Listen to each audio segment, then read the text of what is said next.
നമുക്ക് വിശുദ്ധ ബൈബിൾ തുറക്കാം. യോഹന്നാന്റെ 1-ാം ലേഖനം 3-ാം അധ്യായത്തിൻ്റെ 8-ാം വാക്യത്തിൻ്റെ ഒടുവിലത്തെ ഭാഗമാണ് നമ്മൾ വായിച്ചു കേൾക്കുന്നത്. 1 John chapter 3 verse 8, അതിൻ്റെ ലാസ്റ്റിൽ വരുന്ന ഭാഗം. പിശാചിന്റെ പ്രവൃത്തികളെ അഴിപ്പാൻ തന്നെ ദൈവപുത്രൻ പ്രത്യക്ഷനായി. പിശാചിന്റെ പ്രവൃത്തികളെ അഴിപ്പാൻ തന്നെ ദൈവപുത്രൻ പ്രത്യക്ഷനായി. യേശുക്രിസ്തുവിന്റെ മാറോട് ചാരിയ യോഹന്നാൻ യേശുക്രിസ്തു ഭൂമിയിൽ വന്നതിൻ്റെ പരമപ്രധാനമായ കാര്യങ്ങൾ തൻ്റെ ലേഖനങ്ങൾക്കകത്ത് വിവരിക്കുമ്പോൾ ഈ അധ്യായം തുടങ്ങുന്നത്, കാൺമീൻ, നാം ദൈവമക്കളെന്ന് വിളിക്കപ്പെടുവാൻ പിതാവ് നമുക്ക് ഇത്ര വലിയ സ്നേഹം നൽകിയിരിക്കുന്നു. നാം ഇപ്പോൾ ദൈവമക്കളാകുന്നു. ഇന്നതാകുമെന്ന് ഇതുവരെ പ്രത്യക്ഷമായിട്ടില്ല. അവൻ പ്രത്യക്ഷനാകുമ്പോൾ നാം അവനെ പോലെ ആയിത്തീരും. ഒരു ദൈവ പൈതൽ ആരാണ്? എന്തിനാണ് നിന്നെ ദൈവത്തിൻ്റെ മകനാക്കിയത്, മകളാക്കിയത് എന്നൊക്കെ ലേഖന കർത്താവ് വിവരിക്കുക. ക്രിസ്തുവിൻ്റെ മാറോട് ചാരിയ യോഹന്നാൻ യേശുക്രിസ്തു ഭൂമിയിൽ വന്നതിൻ്റെ പരമപ്രധാനമായ പല ഉദ്ദേശങ്ങൾക്കകത്തെ ഒരു ഉദ്ദേശം വെളിപ്പെടുത്തുക, പിശാചിൻ്റെ പ്രവർത്തികളെ അഴിപ്പാൻ തന്നെ ദൈവപുത്രൻ പ്രത്യക്ഷനായി. ബൈബിൾ പറഞ്ഞ സർവ്വലോകവും ദുഷ്ടന്റെ അധീനതയിൽ കിടക്കുകയാണ്. ഈ ഭൂമിയിൽ പൈശാചിക പ്രവർത്തികളുണ്ട്. എന്നാൽ കർത്താവ് പറയുക, അവൻ പ്രവർത്തിച്ചോട്ടെ, ഞാൻ അഴിച്ചോളാം. സ്തോത്രം. അങ്ങനെയാണെങ്കിൽ എന്താണ് പിശാചിന്റെ പ്രവർത്തികൾ? എങ്ങനെയാണ് പിശാചിന്റെ പ്രവർത്തികൾ അഴിയപ്പെടുന്നത്? മനുഷ്യജീവിതത്തിൽ പൈശാചിക പ്രവർത്തികൾ ഉണ്ടാകുമോ? പൈശാചിക പ്രവർത്തികൾ എങ്ങനെ അഴിയപ്പെടും? ഒരാളെ വീട്ടിൽ വിളിച്ച് പ്രാർത്ഥിക്കണോ അഴിയാൻ? ഒരു പാസ്റ്റർ വിചാരിച്ച അഴിയുമോ? ഞങ്ങൾക്കൊക്കെ അഴിക്കാൻ കൃപയുണ്ടോ? അതോ വേറൊരാൾ വന്ന് അഴിക്കണോ? എങ്ങനെ അഴിയുന്നെന്നൊക്കെ വേദപുസ്തക വെളിപ്പാടിൽ ധ്യാനിക്കാൻ പോകും. പക്ഷെ ഇന്നുകൊണ്ട് ധ്യാനിച്ച് തീരത്തില്ല. സമയമുള്ളപ്പോഴൊക്കെ ഈ വിഷയം ധ്യാനിക്കാം. സ്തോത്രം. എന്താണ് പിശാചിൻ്റെ പ്രവർത്തികൾ? പിശാചിൻ്റെ പ്രവർത്തികളിൽ ഏറ്റവും പ്രധാനപ്പെട്ട ഒരു പ്രവൃത്തിയാണ് മനുഷ്യനെ പിശാച് ബന്ധനസ്ഥരാക്കി തീർക്കുക. മനുഷ്യനെ പിശാച് ബന്ധനസ്ഥരാക്കി തീർക്കുക എന്ന് പറഞ്ഞാൽ, പിശാചിൻ്റെ ബന്ധനങ്ങൾക്ക് ഒരിക്കലും മനുഷ്യ കണ്ണുകൾ കൊണ്ട് പിശാചിൻ്റെ ബന്ധനങ്ങൾ കാണാൻ കഴിയത്തില്ല. സ്തോത്രം. കെട്ടിയിട്ട വള്ളത്തിൽ തുഴഞ്ഞാൽ, ഒരു ജന്മം മുഴുവൻ തുഴഞ്ഞാലും വള്ളം അതേ സ്ഥലത്ത് കിടക്കും, തുഴച്ചിൽ നടന്നുകൊണ്ടേയിരിക്കും. കെട്ടിയിട്ട മൃഗം എത്ര ഉഷിരുള്ള മൃഗമായാലും, എത്രയും കയറിന് നീളമുണ്ടോ, ആ പരിധിക്കപ്പുറത്തോട്ട് പുറത്തു പോകത്തില്ല. എന്നാൽ വള്ളം കെട്ടടിച്ചു വിട്ട് തുഴഞ്ഞാൽ എത്തണിടത്തെത്തും. മൃഗത്തെ കെട്ടടിച്ചു വിട്ടാൽ അവൻ ഓടി കുതിക്കും. നിന്റെ ഓട്ടത്തെയും നിന്റെ മൂവ്മെൻസിനെയും ഒക്കെ എവിടെയെങ്കിലും കെട്ടിയിട്ടിട്ടുണ്ടെങ്കിൽ അതെങ്ങനെ അഴിക്കാമെന്നാണ് ഇന്നത്തെ പ്രസംഗം. ഈ മെസ്സേജ് കേട്ടുകൊണ്ടിരിക്കുമ്പോൾ തന്നെ നിങ്ങളോട് തന്നെ ചോദിക്കണം, ഏതെങ്കിലും തരത്തിൽ ഞാൻ ബന്ധിക്കപ്പെട്ട് കിടക്കുകയാണോ? ബൈബിളിൻ്റെ വെളിപ്പാടുകളിലോട്ട് നമുക്ക് ചിന്തകളെ കൊണ്ടുവരാം. സ്തോത്രം. ഇവിടെ ബൈബിൾ എഴുതിയിരിക്കുക, പിശാചിൻ്റെ പ്രവർത്തികളെ അഴിപ്പാനാണ് ദൈവപുത്രൻ പ്രത്യക്ഷനായത്. അങ്ങനെയാണെങ്കിൽ ഇന്ന് നിങ്ങൾ വിശ്വസിക്കുന്നോ, തേജസ്കരിക്കപ്പെട്ട ക്രിസ്തു ഇന്ന് ഈ പ്രാർത്ഥനയ്ക്ക് നടുവിലുണ്ട്. അവൻ ചെയ്യുന്ന അതിമഹത്തായ ഒരു ശുശ്രൂഷയാണ് ബന്ധിക്കപ്പെട്ടവൻ്റെ ബന്ധനങ്ങളെ അഴിച്ചുവിടുകയാണ്. ഇത് നിന്റെ സമയമാണ്, ഇതെൻ്റെ സമയമാണ്. ഇനിയും ബന്ധനങ്ങൾ മുറുകാൻ പാടില്ല, ബന്ധനങ്ങൾ അഴിഞ്ഞുകൊണ്ടിരിക്കണം. ആമീൻ. നിങ്ങളുടെ ബന്ധനങ്ങൾ മുറുകിപ്പോകാതിരിക്കേണ്ടതിന് നിങ്ങൾ പരിഹാസികൾ ആകരുതെന്നാണ് വേദപുസ്തകം നമ്മെ പഠിപ്പിക്കുന്നത്. ഞാൻ ഇവിടെ ഇരിക്കുന്ന ചിലരോട് പറയാം, എല്ലാവർക്കും ബന്ധനങ്ങളുണ്ടെന്ന് ഞാൻ പറഞ്ഞില്ല. പക്ഷേ ചിലരൊക്കെ ബന്ധിക്കപ്പെട്ട് കിടക്കുന്നു. ആ ബന്ധനങ്ങൾ അഴിഞ്ഞേ പറ്റൂ. ബന്ധിക്കപ്പെട്ടവൻ്റെ ബന്ധനം അഴിഞ്ഞാൽ, കെട്ടിയിട്ട വള്ളം തുഴഞ്ഞാൽ വള്ളത്തിന് വേഗത വർദ്ധിക്കുന്ന പോലെ, കെട്ടപ്പെട്ട മൃഗത്തിൻ്റെ ചരട് പൊട്ടിച്ചാൽ നിന്റെ ഓട്ടത്തിൻ്റെ വേഗത കുതിക്കുന്നത് പോലെ ഈ മെസ്സേജ് നടന്നുകൊണ്ടിരിക്കുമ്പോൾ ദൈവപുത്രൻ ഭൂമിയിൽ വന്നത് നിന്റെ കണ്ണുനീരൊപ്പാൻ മാത്രമല്ല, നിന്റെ ബന്ധനങ്ങളെ അഴിച്ചുവിടാൻ കൂടെയാണ്. സ്തോത്രം. എന്താണ് ബന്ധനങ്ങൾ? എങ്ങനെയാണ് ബന്ധനങ്ങൾ അഴിയുന്നത്? ബന്ധനങ്ങൾ വരുന്നത് എങ്ങനെയാണ്? ആഭിചാരം ഇസ്രായേലിന് ഫലിക്കത്തില്ലെന്ന് പറയുമ്പോൾ പ്രാർത്ഥിക്കുന്ന നിനക്ക് എന്തുകൊണ്ട് ബന്ധനങ്ങൾ ഫലിച്ചു? എന്തുകൊണ്ട് നീ ബന്ധനത്തിലായി? ബന്ധനത്തിലായെങ്കിൽ ആ ബന്ധനങ്ങൾ ആരഴിക്കും? എങ്ങനെ അഴിക്കും? എപ്പോഴഴിക്കും? ഉപവസിച്ചാൽ അഴിയുമോ? പ്രാർത്ഥിച്ചാൽ അഴിയുമോ? അന്യഭാഷ പറഞ്ഞാൽ അഴിയുമോ? ഉപദേശി കൈവച്ചാൽ അഴിയുമോ? എങ്ങനെ അഴിയും? അതൊക്കെ എനിക്ക് തോന്നുന്ന പറയാൻ പറ്റത്തില്ല, ബൈബിളിലെ വെളിപ്പാടേ പറയാൻ പറ്റും. എല്ലാത്തിൻ്റെയും അടിസ്ഥാനം ബൈബിളാണ്. സകല കൃപാവരങ്ങളുടെയും അടിസ്ഥാനം ബൈബിളാണ്. വചനമില്ലാത്ത കൃപാവരങ്ങൾ ഒച്ചിരി പേടിക്കേണ്ടതുണ്ട്. എന്നാൽ വചനമുള്ള കൃപാവരങ്ങളെ പേടിക്കേണ്ട, വചനത്തിനകത്തായിരിക്കും സകല കൃപാവരങ്ങളും. ഒരു നല്ല ഹല്ലേലൂയ പറഞ്ഞാട്ട് ഇച്ചിരുടെ ഗഹനമായ ദൂതിലേക്ക് വരാം. പക്ഷെ എന്നാൽ ബന്ധനങ്ങളെക്കുറിച്ച് നമ്മൾ അല്പം അറിവുള്ളവർ ആയിരിക്കണം. കാരണം എന്തിനാന്ന് ചോദിച്ചാൽ ആ ബന്ധനങ്ങളെ അഴിക്കുന്നത് എങ്ങനെയാണെന്നും നാം അറിവുള്ളവരാകണം. എനിക്കറിയാവുന്ന കാര്യമെല്ലാം നിങ്ങൾക്ക് പറയുമല്ല, നമുക്കെല്ലാം കൂടെ പരിശുദ്ധാത്മാവ് വചനത്തിൻ്റെ വെളിപ്പാടിൽ മനസ്സിലാക്കി തരുന്ന കാര്യങ്ങൾ ഒന്നിച്ച് നമ്മൾ ധ്യാനിക്കാൻ പോവുകയാണ്. എല്ലാവർക്കും എല്ലാ തരത്തിലുമുള്ള ബന്ധനങ്ങൾ ഉണ്ടാകണമെന്നില്ല. ഓരോരുത്തർക്ക് ഓരോ ടൈപ്പിലുള്ള ബന്ധനമാണ്. സ്തോത്രം. ഞാനൊരു കൊച്ചു കാര്യം പറഞ്ഞിട്ട് ഈ ദൂതിലോട്ട് വരാം. ഒരു ക്രൈസ്തവ കുടുംബത്തിൽ ജനിച്ചു വളർന്നയാളാണ് ഞാൻ. എൻ്റെ വീട്ടിൽ എല്ലാ വർഷങ്ങളും ഇങ്ങനെ മരണങ്ങൾ നടന്നുകൊണ്ടിരിക്കുക. എൻ്റെ അപ്പൻ ബിസിനസ് ചെയ്തതെല്ലാം പരാജയപ്പെട്ടുകൊണ്ടിരിക്കുക. സ്തോത്രം. എൻ്റെ ബ്രദർ മരിച്ചുപോയി. എൻ്റെ അമ്മ മരിച്ചുപോയി. എൻ്റെ അപ്പൻ മരിച്ചുപോയി. ഹല്ലേലൂയ. എൻ്റെ അപ്പനെ മരണതുല്യമായ അവസ്ഥയിൽ ഞങ്ങളുടെ വീട്ടിൽ കിടക്കുന്ന സമയത്ത് ഒരു ദൈവദാസൻ പ്രാർത്ഥിക്കാൻ വന്നപ്പം അദ്ദേഹം പറഞ്ഞു, സ്തോത്രം, ഇതൊന്നും സംഭവിക്കേണ്ടിയിട്ട് സംഭവിച്ചതല്ല, ഇതൊരു ബന്ധനമാണ്. അന്ന് ബന്ധനം എന്താണെന്ന് എനിക്കറിയത്തില്ല. പണ്ടൊക്കെ കളിയാക്കി പാട്ടിയിട്ടുണ്ട്. ബന്ധനം ബന്ധനം പെന്തിക്കോസിൽ ബന്ധനമെന്നൊക്കെ പിള്ളേർ കളിയാക്കിയ പാട്ട് ഞാൻ കേട്ടിട്ടുണ്ട്. അങ്ങനെയാണ് ബന്ധനം എന്ന പദം ഞാൻ കേട്ടിരിക്കുന്നത്. ചുരുക്കി പറയാം, ആ ദൈവദാസൻ കൈ ഉയർത്തി ഒരൊറ്റ പ്രാർത്ഥന പ്രാർത്ഥിച്ചപ്പോൾ മരണത്തോട് മല്ലടിച്ച എൻ്റെ പിതാവ് ഒരു ആരോഗ്യമുള്ളവനെ പോലെ ചാടി എഴുന്നേറ്റു. ഞാൻ എന്തിനാ ഇതൊക്കെ പറഞ്ഞു വരുന്നതെന്ന് നിങ്ങളോട് ഞാൻ പറയാം. ദൈവത്തിന് സ്തോത്രം. എൻ്റെ വീടിൻ്റെ ബന്ധനം അന്നഴിഞ്ഞപ്പോൾ രാത്രിയും പകലും പോലെ ഞങ്ങളുടെ ജീവിതം വ്യത്യാസപ്പെട്ടു. ബന്ധിക്കപ്പെട്ട് കിടക്കുന്ന അവസ്ഥയല്ല ബന്ധനം അഴിയുമ്പോഴുള്ള അവസ്ഥ. ഇനി നമുക്ക് ബന്ധനമുണ്ടോ? ബന്ധനം എങ്ങനെ വരുന്നു? ബന്ധനം വരുന്ന വഴികൾ ഏതാണ്? ബന്ധനങ്ങളെ എങ്ങനെ അഴിച്ചെടുക്കാം? അതൊക്കെയാണ് അല്പസമയം ധ്യാനിക്കാൻ പോകുന്നത്. ചിലപ്പോൾ കുറച്ച് വിമർശനങ്ങളൊക്കെ ഇതിനോട് ബന്ധപ്പെട്ട് വരുമായിരിക്കാം. പക്ഷേ അതെല്ലാം വന്നാലും സ്തോത്രം, ആ ബന്ധനം അഴിക്കുന്നത് കർത്താവിൻ്റെ കരമാണ്. ഒരു നല്ല ഹല്ലേലൂയ പറഞ്ഞാട്ട്. ചിലരുടെ ശരീരമാണ് ബന്ധിക്കപ്പെട്ടിരിക്കുന്നത്. ചിലരുടെ ശരീരം ബന്ധിക്കപ്പെട്ടിട്ടില്ല, ചിലരുടെ മനസ്സാണ് ബന്ധിക്കപ്പെട്ടിരിക്കുന്നത്. ചിലരുടെ മനസ്സും ശരീരവും ബന്ധിക്കപ്പെട്ടിട്ടില്ല, ചിലരുടെ വിദ്യാഭ്യാസമാണ് ബന്ധിക്കപ്പെട്ടിരിക്കുന്നത്.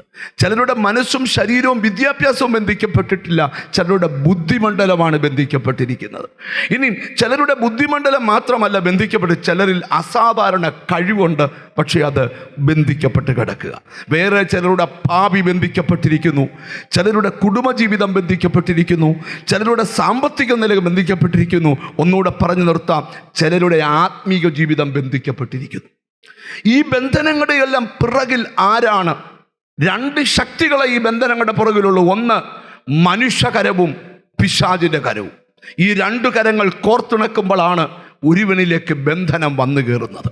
ഇനി വേദപുസ്തകത്തിൽ വരാം. ബന്ധനങ്ങൾ എങ്ങനെയാണ് വരുന്നത്? സ്തോത്രം. ബന്ധനങ്ങൾ ചെയ്യുന്നത് എന്തുകൊണ്ടാണ്? നമ്മൾ പറയാറുണ്ട്, ഭസ്മങ്ങൾ കൊണ്ട് ബന്ധനങ്ങൾ ചെയ്യാറുണ്ട്, തകിടുകൾ കൊണ്ട് ബന്ധനങ്ങൾ ചെയ്യാറുണ്ട്, ഇരുമ്പ് കൊണ്ടും ഇരുമ്പാണികൾ കൊണ്ടും ബന്ധനങ്ങൾ ചെയ്യാറുണ്ട്, ഭക്ഷണ സാധനങ്ങൾ കൊണ്ട് ബന്ധനങ്ങൾ ചെയ്യാറുണ്ട്. സ്തോത്രം. ഇനി ഇച്ചിരൂടെ കയറി പറഞ്ഞാൽ ആ ബന്ധനങ്ങളെല്ലാം എങ്ങനെ അഴിക്കാൻ പറ്റും? നിങ്ങൾ ഇന്ന് ഇച്ചിരി കേട്ടോണ്ടിരിക്കുന്ന നല്ലതായിരിക്കും ഈ സെക്ഷൻ. ഇച്ചിരൂടെ കഴിയുമ്പോഴത്തേക്ക് ദൂതിലേക്ക് വരാം. നിന്റെ മനസ്സിനെ ബന്ധിച്ചെങ്കിൽ, ശരീരത്തെ ബന്ധിച്ചെങ്കിൽ, കഴിവുകളെ ബന്ധിച്ചെങ്കിൽ, കുടുംബജീവിതത്തെ ബന്ധിച്ചെങ്കിൽ, ഭാവിയെ ബന്ധിച്ചെങ്കിൽ അതെങ്ങനെ അഴിയണം എന്നാണ് ആദ്യം പഠിക്കാൻ പോകുന്നത്. അഴിയുന്നതിന് മുമ്പ് ഈ ബന്ധനങ്ങൾ നമ്മളിൽ വരാതിരിക്കണമെങ്കിൽ നാം എന്തു ചെയ്യണമെന്നാണ് ഇന്ന് പഠിക്കാൻ പോകുന്നത്. ബന്ധനങ്ങൾ നമ്മളിൽ വരാതിരിക്കണമെങ്കിൽ നാം എന്ത് ചെയ്യണമെന്നാണ് ദൈവത്തിന് സ്തോത്രം പഠിക്കുവാനായിട്ട് പോകുന്നത്. ദൈവത്തിന് സ്തോത്രം.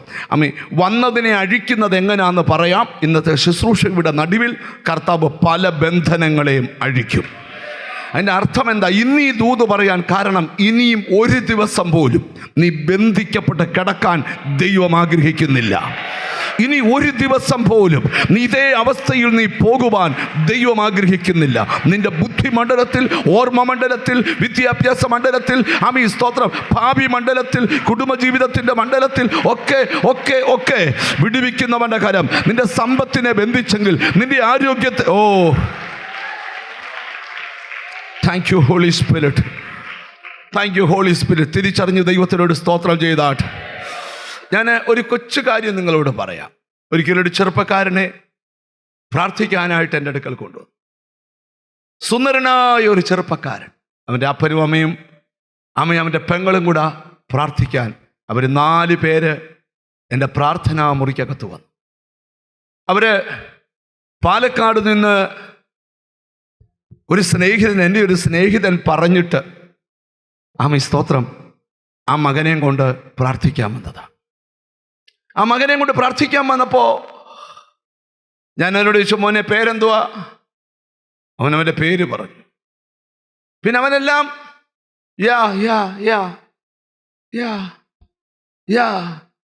ആദ്യം കയ്യേലടിക്കും, പിന്നെ തലക്കടിക്കും.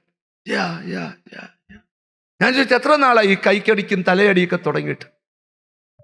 എൻ്റെ അപ്പം കരഞ്ഞുകൊണ്ട് പറഞ്ഞു, 1.5 വർഷത്തിൽ മേലായി. കാണിക്കാത്ത ഡോക്ടർമാരില്ല, പോകാത്ത ആശുപത്രികളില്ല, കഴിക്കാത്ത മരുന്നുകളില്ല. സ്തോത്രം. 27 വയസ്സേ ഉള്ളൂ. പറഞ്ഞ് കുറെ നേരം കാലയിലടിക്കും, പിന്നെ കുറച്ചു നേരം തലക്കടിക്കും. ഒരടിയൊക്കെ എന്ന് പറഞ്ഞ് ഇങ്ങനെ അടിക്കുന്നു. എന്നോ സ്മാർട്ട് പയ്യനാ. ഞാൻ പ്രാർത്ഥിച്ചുകൊണ്ടിരുന്നപ്പോൾ കർത്താവിനോട് ഇതൊരു ബന്ധനമാണെന്ന് പറഞ്ഞു.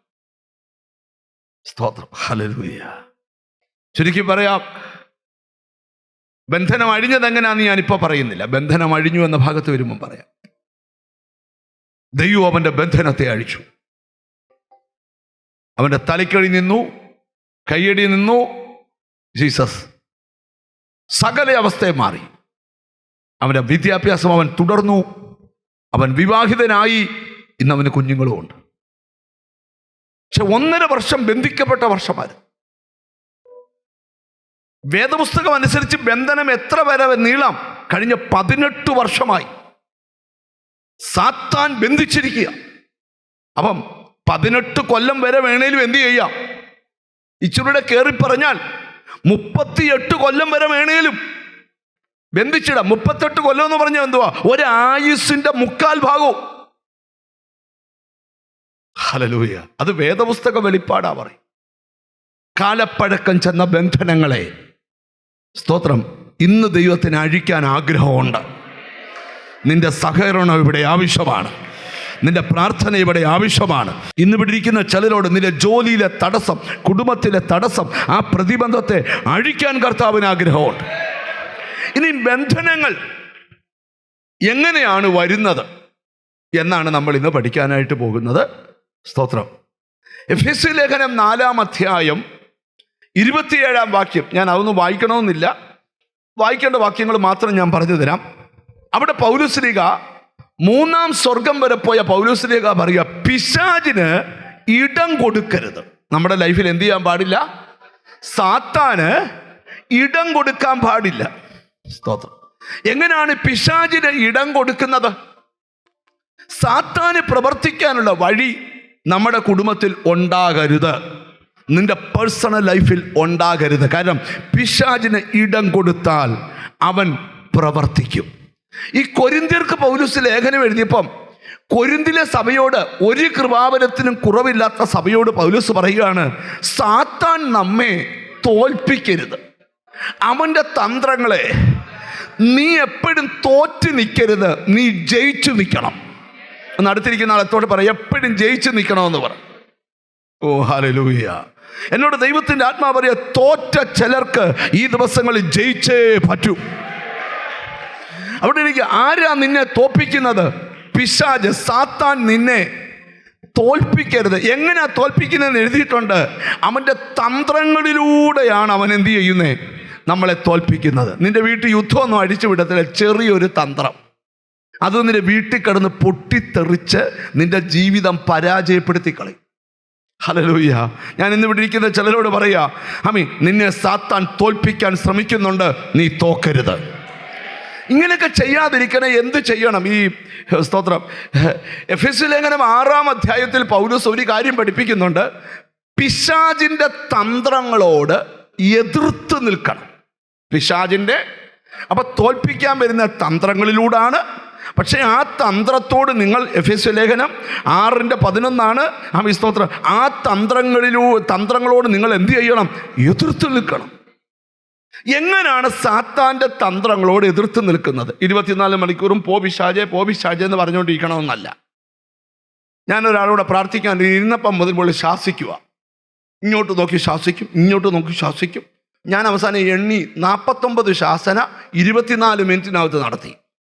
കണ്ടോ, മിണ്ടുന്നില്ല. അപ്പോൾ അര മിനിറ്റിൽ ഓരോ ശാസന വെച്ച്. അങ്ങനെ അന്ന് 24 മണിക്കൂർ നമുക്ക് ഈ മുന്തിരിങ്ങാട് വെളിയിൽ ഈച്ച വരുന്ന പോലെ ഒരു വീശറിയും കൊണ്ടിരുന്ന് ഇങ്ങനെ വീശിക്കൊണ്ടിരിക്കുന്ന പോലെ നമ്മൾ പോന്ന് പറഞ്ഞുകൊണ്ടിരിക്കാനേ പറ്റൂ. അപ്പോൾ ഒരു ജന്മം മുഴുവൻ ഈ സാത്താനെ ശാസിച്ച് ജീവിച്ചാൽ മതിയോ? മെലിത്തിൽ ഒരു പാമ്പ് വന്ന് പൗലോസിൻ്റെ കയ്യെ കടിച്ചു. പൗലോസ് പാമ്പിനെ കുടഞ്ഞു കളഞ്ഞു. അല്ല, രാവിലെ പോയിട്ട് വേണ്ടതിന് പോവാമ്പേ എന്ന് പറഞ്ഞിരുന്നില്ല. കുടഞ്ഞു, അവൻ്റെ ഇടപാടും തീർന്നു. അങ്ങനെ വേണം ഒരു ദൈവവൈദ്യനെ സംബന്ധിച്ച്. അപ്പം പിശാചിനോട് എതിർത്ത് നിൽക്കണം.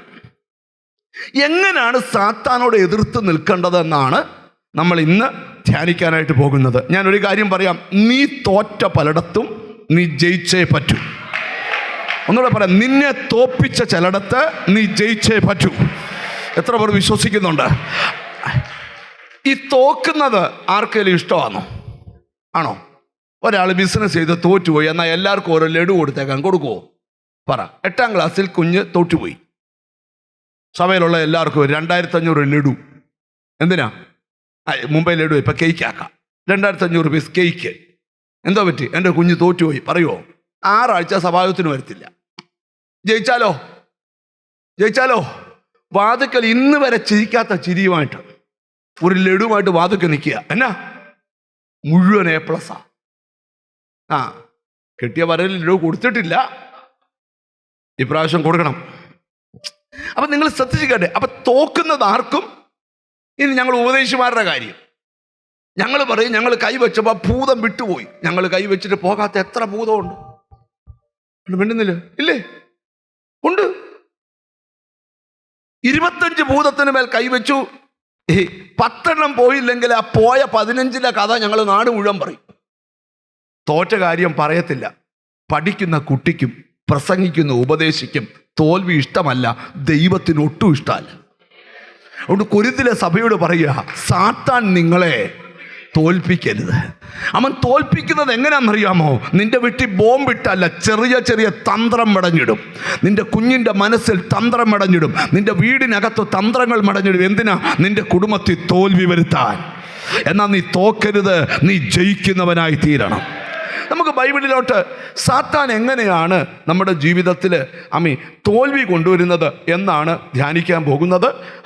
മർക്കോസിൻ്റെ സുവിശേഷത്തിലെ ഒരു വാക്യം അതെല്ലാവരും കേൾക്കാൻ വായിക്കണം. മാർക്ക് ചാപ്റ്റർ 4 4-ാം അധ്യായം 15-ാമത്തെ വാക്യം നമുക്ക് വായിക്കാം. മർക്കോസിൻ്റെ സുവിശേഷം 4-ാം അധ്യായം 15-ാമത്തെ വാക്യം. വചനം വിതച്ചിട്ട് വഴിയരികെ വീണത് കേട്ട ഉടനെ സാത്താൻ വന്ന് ഹൃദയങ്ങളിൽ വിതയ്ക്കപ്പെട്ട വചനം എടുത്തു കളയുന്നതാകുന്നു. അപ്പം കർത്താവ് ആഗ്രഹിക്കുന്ന ഒരു കാര്യമുണ്ട്. ദൈവവചനം നമ്മുടെ ഹൃദയത്തിലിരിക്കണം. ദൈവവചനം എവിടെ ഇരിക്കണം? ഹൃദയത്തിൽ. മോശയോട് പറയുമ്പോൾ പറഞ്ഞു, ഞാൻ ഇന്ന് നിന്നോട് കൽപ്പിക്കുന്ന വചനം നിന്റെ ഹൃദയത്തിലിരിക്കണം. അപ്പോൾ വചനം എവിടെ ഇരിക്കണം? ഹൃദയത്തിൽ ഇരിക്കണം. ഈ പിശാചിൻ്റെ തന്ത്രങ്ങളിൽ ഏറ്റവും വലിയൊരു തന്ത്രമാണ് വചനം നിന്റെ ഹൃദയത്തിൽ വീണ് കഴിയുമ്പം ഇവൻ വന്ന് കുത്തിക്കൊണ്ട് പോകും.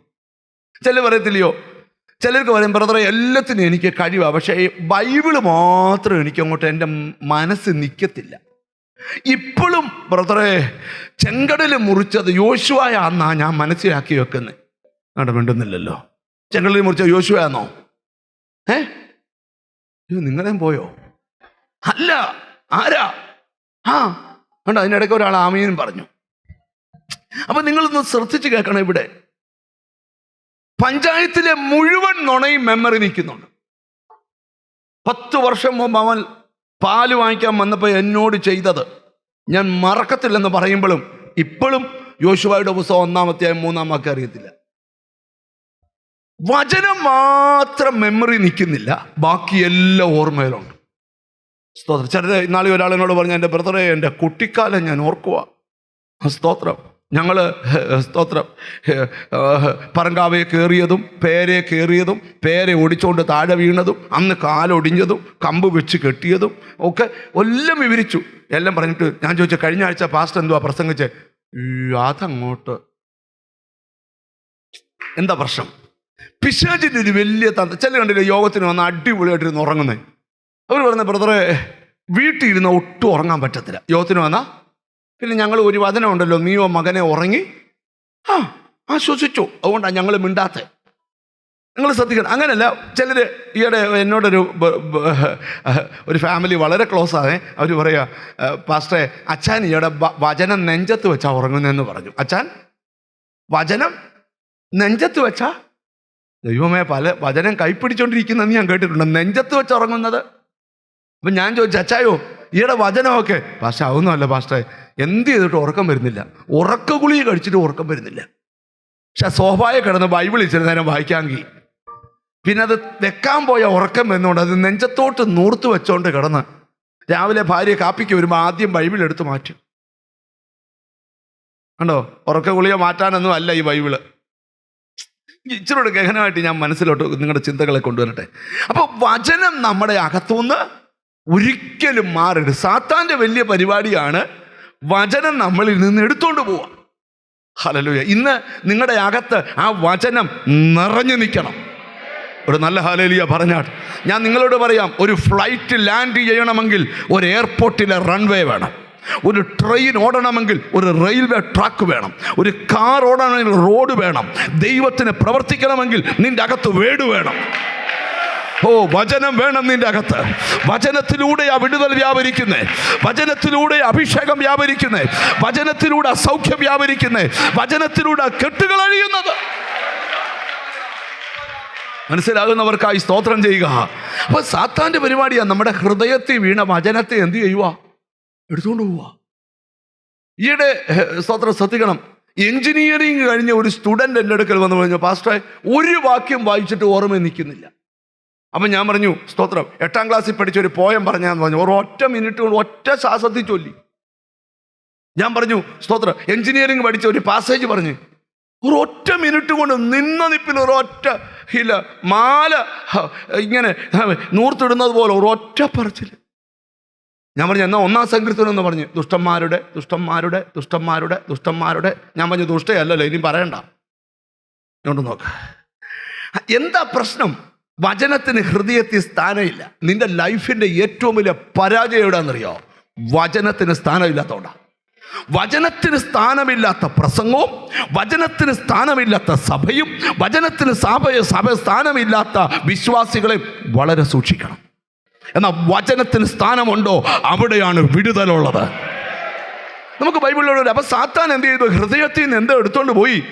വചനം എടുത്തുകൊണ്ട് പോയി. ഹല്ലേലൂയ. നിങ്ങൾ ശ്രദ്ധിച്ച് കേൾക്കണം. അമ്മേ, ഈ കൊലോസ്യർക്ക് പൗലോസ് ലേഖനം എഴുതുമ്പോൾ ഒരു ഭാഗം പറയുന്നുണ്ട്. അമ്മേ സ്തോത്രം. കൊലോസ്യർക്ക് എഴുതിയ ലേഖനം 3:16, ക്രിസ്തുവിൻ്റെ വചനം ഐശ്വര്യമായി സകല ജ്ഞാനത്തോടും കൂടെ നിങ്ങളിൽ വസിക്കട്ടെ. അപ്പൊ ക്രിസ്തുവിൻ്റെ വചനം എവിടെ വസിക്കണം? ഒന്ന് വായിച്ചു കേൾപ്പിച്ചേ. ഇങ്ങനെ ക്രിസ്തുവിന്റെ വചനം ഐശ്വര്യമായി സകല ജ്ഞാനത്തോടും കൂടെ നിങ്ങളിൽ വസിക്കട്ടെ. അപ്പൊ മോശയോട് പറയുമ്പം വചന ഹൃദയത്തിലിരിക്കണം. ചുമ്മാതിരുത്താൻ പോരാ, സകല ജ്ഞാനത്തോടും ഐശ്വര്യത്തോടും ഈ വചനം നിന്റെ അകത്തിരിക്കണം. ഒരു നല്ല ഹല്ലേലൂയ പറഞ്ഞാട്ട്. ഹല്ലേലൂയ. എത്ര പേർക്ക് അതിന് ആമീൻ പറയാൻ പറ്റും? ഇയ്യോബ് ഒരിക്കൽ പറഞ്ഞു, നിന്റെ വചനം ഞാൻ ആഹാരത്തെക്കാൾ സൂക്ഷിക്കുന്നവനാ. അല്ലയോ? ഇയ്യോബിന്റെ പുസ്തകം എടുത്തേ. ഹല്ലേലൂയ. 23-ാം അധ്യായം 12-ാം വാക്യം, അവന്റെ വായിലെ വചനങ്ങളെ എൻ്റെ ആഹാരത്തെക്കാൾ, അവന്റെ വായിലെ വചനങ്ങളെ എൻ്റെ ആഹാരത്തെക്കാൾ സൂക്ഷിച്ചിരിക്കുന്നു. ഈ മലയാളിയുടെ ഒരു ഒരു ഒരു ഒരു കൾച്ചർ എങ്ങനെയാണെന്നറിയോ? രാവിലെ നമ്മൾ 3 ഇഡലിയും നല്ല കടലക്കറിയും കൂട്ടി കഴിച്ച്. കോമ്പിനേഷനാണ്, തെറ്റിയോ? ഇഡലിയും ചമ്മന്തിയും കൂട്ടി കഴിച്ചു. എനിക്ക് കിച്ചണിൽ കയറി ശീലമില്ലാത്തതുകൊണ്ടാണ് ഇങ്ങനെയൊക്കെ തെറ്റുന്നേ. അത് തെറ്റിയോ? ഇഡലി സാമ്പാറും പറയേണ്ടി ഞാൻ. പോട്ടെ. രാവിലെ ഇഡലി സാമ്പാറും കഴിച്ചു. അത് കഴിച്ചുകൊണ്ടിരിക്കുമ്പം അടുത്ത ചോദ്യമാ, ഉച്ചയ്ക്ക് എന്തോ കഴിക്കും? ഉച്ചയ്ക്ക് എന്തോ കഴിക്കും? ഞാനാണേ വീട്ടിലുള്ള സമയത്ത് ഉച്ചയ്ക്ക് കഴിച്ചിട്ട് ഉറങ്ങാൻ പോകുമ്പം ഞങ്ങളുടെ വീട്ടിൽ നിൽക്കുന്ന ആളോട് പറയും, നെയ്യപ്പം വാങ്ങിക്കുന്ന കാര്യം മറക്കല്ലേ. എന്തിനാ? 4 മണിക്ക് 2 നെയ്യപ്പം കഴിക്കാനാ വീട്ടിൽ ഇരിക്കുന്നത്. അത് ആഴ്ചയിൽ ഒരിക്കലൊക്കെ ആയിരിക്കും ചിലപ്പോൾ ഇരിക്കുന്നത്. അന്നേരാ പറയുന്നത് 2, നിങ്ങൾ എന്നോട് സഹകരിക്കുക. 4 മണിക്ക് നല്ല ചായയും ചൂടുള്ള നെയ്യപ്പം കഴിക്കാൻ ഇരിക്കുമ്പം പുള്ളിക്കാരത്തി ചോദിക്കും, വൈകിട്ട് എന്തുവാ? മലയാളികളുടെ കൾച്ചറാണ്. എന്നാൽ സായിപ്പിനെ സംബന്ധിച്ചോ അമേരിക്കക്കാരനെ സംബന്ധിച്ചോ അങ്ങനെയൊന്നുമില്ല. കാര്യം എവിടെ ഇറങ്ങുമ്പോൾ അവർക്ക് വീട്ടിൽ നിന്നൊന്നും കിട്ടത്തില്ലല്ലോ, മൊത്തം വഴിയുന്ന. പിന്നെ വീട്ടിൽ നിന്ന് വല്ലതും കിട്ടണേ അവനവൻ ഉണ്ടാക്കി കഴിച്ചോ. നിങ്ങൾ മിണ്ടത്തില്ലല്ലോ. ചായക്കൊരു കട, കാപ്പിക്കൊരു കട, ജ്യൂസിനൊരു കട, ഷേക്കിനൊരു കട, പിന്നെ സാൻഡ്വിച്ചിനൊരു കട. അപ്പം നിങ്ങൾ ശ്രദ്ധിക്കണം. ഇവിടെ പറയുക, എനിക്ക് ആഹാരത്തെക്കാൾ വലുത് നിന്റെ വചനമാണ്. കണ്ടോ? വചനത്തിന് ഹൃദയത്തിൽ കൊടുക്കുന്ന സ്ഥാനം കണ്ടോ? എല്ലാവരും പറഞ്ഞു യോബിന് നഷ്ടപ്പെട്ട് ഇരട്ടി തിരിച്ചു കിട്ടി, എനിക്കും അങ്ങനെ കിട്ടും. അല്ല സോദര, കിട്ടണമെങ്കിൽ നിന്റെ ലൈഫിൽ ആഹാരത്തെക്കാൾ വലുതായി വചനം ശ്രദ്ധിക്കണം. ഒരു നല്ല ഹല്ലേലൂയ പറഞ്ഞാട്ട് നമുക്ക് ഇച്ചിരൂടെ ഗഹനമായിട്ട് നമുക്ക് മുമ്പോട്ട് പോകാം. സ്തോത്രം. മറിയയെക്കുറിച്ച് വേദപുസ്തകത്തിൽ എഴുതിയിരിക്കുന്നേ, മറിയ നല്ല അംശം തിരഞ്ഞെടുത്തു, അതാരും അവളോട് അപഹരിക്കുകയില്ല. കണ്ടോ? ഒരു വീട്ടിൽ തന്നെ 2 പേര്, മാർത്തേ, മറിയേ, ലാസറും. മാർത്തയാന്ന് പലതിനെ ചൊല്ലി. മാർത്തയ്ക്ക് അറിയാവുന്നത്രയും വചനം മറിയയ്ക്ക് സത്യത്തിൽ കാണാതെ അറിയത്തില്ല. യേശു പറഞ്ഞ ഓരോ വാക്കിനും മാർത്ത തിരിച്ചു വചനമാണ് കൊടുക്കുന്നു. 3 വാക്ക് പറഞ്ഞാൽ 4ാമത്തെ വചനമാണ് പറയുന്നത്. പക്ഷെ മാർത്തയുടെ കൂട്ട് ആകുന്നതിന് എനിക്ക് ഇഷ്ടമില്ല. കാരണം വചനം പറയുന്നെങ്കിലും വചനത്തിലുള്ള വിശ്വാസമില്ല. മറിയെ നിങ്ങൾ കണ്ടോ? ആ പാദത്തിൽ നിന്ന് മാറാതെ ആ പൊന്നുമുഖത്തേക്ക് നോക്കി ആ വചനത്തെ സ്വീകരിക്കുക. വചനം എഴുതി ആരും അതവളോട്. Hallelujah, hallelujah, hallelujah. ഇനി വചനം നിങ്ങളിൽ വസിക്കണം. സകല ജ്ഞാനത്തോടും ഐശ്വര്യത്തോടും വചനം വസിക്കണം. വലിയ കൊള്ള കണ്ട് കിട്ടിയ പോലെ നിന്റെ വചനത്തിൽ ഞാൻ ആനന്ദിക്കുന്നു. ഒരു നല്ല ഹല്ലേലൂയ പറഞ്ഞാട്ട്. വലിയ കൊള്ള കണ്ടു കിട്ടിയ പോലെ 119-ാം സങ്കീർത്തനം. പെട്ടെന്ന് മാമേ, 162-ാം വാക്യം ദൂതിലോട്ട് വരിക. ഹല്ലേലൂയ. വലിയ കൊള്ള കണ്ടു കിട്ടിയതുപോലെ, വലിയ കൊള്ള കണ്ടു കിട്ടിയവനെ പോലെ ഞാൻ നിന്റെ വചനത്തിൽ ആനന്ദിക്കുന്നു. വചനത്തിലെ ആനന്ദം എങ്ങനെയാ? വലിയ കൊള്ള കണ്ടു കിട്ടിയവനെ കേട്ടെ, വലിയ കൊള്ള കണ്ടു കിട്ടിയവരെ പോലെ. ഒരാമയും വരുന്നില്ല. ഹല്ലേലൂയ. നിന്റെ വചനത്തിൽ ഞാൻ എന്ത് ചെയ്യുന്നു? ആനന്ദിക്കുന്നു. എത്ര പേര് അതിന് ആമയും പറയും? ഹല്ലേലൂയ. 45-ാം സങ്കീർത്തനം വായിക്കട്ടെ. എൻ്റെ ഹൃദയം ശുഭവചനത്താൽ. അപ്പൊ ഹൃദയത്തിൽ വചനമിരിക്കണം. സകല ഐശ്വര്യത്തോടും ജ്ഞാനത്തോടും ഇരിക്കണം. അത് നിറഞ്ഞൊഴുകണം. എത്ര പേര് ആമയും പറയാൻ പറ്റും? ഈ നിറയേണ്ട വചനം, ഒഴുകേണ്ട വചനമാ നിന്റെ അകത്ത് വീണപ്പോളെ ശത്രു എടുത്തോണ്ട് പോയെ. ഞാൻ നിങ്ങളോട് പറയാം, പിശാചിന് ഏറ്റവും ഭയം നിന്റെ അകത്ത് വസിക്കുന്ന വചനത്തെയാ. ഒരാമയും വരുന്നില്ല. ഞാൻ ദൂതിന്റെ വെളിപ്പാടിലൂടെ പിശാചിന് ഏറ്റവും ഭയം നിന്നെ അല്ല, നിന്റെ അകത്ത് വസിക്കുന്ന വചനമാ. നിന്റെ മേൽ പകർന്ന അഭിഷേകവും നിന്റെ അകത്ത് വസിക്കുന്ന വചനവും ഒന്നിച്ച് സമ്മേളിച്ചാൽ നീ പറയുന്ന വചനത്തെ സാത്താൻ ഭയപ്പെടും. Glory to God. അപ്പം വചനം വായിക്കണം. അപ്പം ഇന്ന് അങ്ങോട്ട് ആവേശത്തിൽ അങ്ങോട്ട് ചെന്നേച്ച് ഇന്ന് ഒരു വായിക്കാൻ പോവാം. ഉൽപ്പത്തി 3 അധ്യായം ഇന്ന് വായിക്കും. ഉച്ചയ്ക്ക് മത്തായി സുവിശേഷം 1 മുതൽ 3 വരെ വായിക്കും. ഉച്ചക്കത്തെ സമയത്ത് സങ്കീർത്തനം 1 മുതൽ വായിക്കും. പിന്നെ 4 മണിക്ക് സദൃശ വാക്യം വായിക്കും. ഒറ്റ ദിവസം വായിക്കും. ഒരു പുതിയ ഡയറിയൊക്കെ വെച്ച് ഡേറ്റ് ഇട്ടു. ഇന്ന് ഉൽപ്പത്തി 1 മുതൽ 3 വരെ. പിന്നെ ഒരു പകുതിക്ക് എടുത്തിട്ട് ന്യൂ ടെസ്റ്റ്മെന്റ് മത്തായി 1 മുതൽ 3 വരെയുള്ള അധ്യായങ്ങൾ. പിന്നെ അതിനപ്പുറത്ത് സങ്കീർത്തനം എല്ലാം ഡേറ്റ്. ഒറ്റ ദിവസം എഴുതേണ്ടി വരും. പിന്നെ ആ ഡയറി കാപ്പിപ്പൊടി പഞ്ചാര ഇങ്ങനെ എഴുതാനായിട്ട് ഇത് വായിക്കാൻ പറ്റുകയില്ല. വലിയ പാടാ. എല്ലാ ദിവസവും രാവിലെ ബൈബിൾ വായിക്കുന്നവരെന്ന് കൈവക്കിക്കേ. കള്ളത്തരം പറയരുത്. കണ്ടോ എത്ര പേരുണ്ട്. വൈകിട്ട് വായിക്കുന്നവരെന്ന് കൈവക്കിക്കേ. ഇനി ഒന്ന് നിർത്തിക്ക്. താത്തല് ഒക്കുമ്പം വായിക്കുന്നവരെന്ന് കൈവക്കിക്കേ. സത്യമേ പറയാവൂ. സ്വന്തമായിട്ടൊരു ബൈബിളുള്ള ഒരു കൈവക്കിക്കേ. അതും കുറവാ. ഏറ്റവും വലിയ നമ്മുടെ ഗമ എന്നാന്നറിയോ? ഇതാ, ഞാൻ ഈ 2 കൊല്ലം 3 കൊല്ലം കൂടുമ്പം ബൈബിൾ മാറും. എല്ലാ കൊല്ലം മാറണമെന്ന് വിചാരിച്ച അങ്ങനെ വായിക്കുമ്പോൾ ഈ സ്പർശിക്കുന്ന ഭാഗങ്ങളൊക്കെ ലൈനിടും വചനത്തിൽ.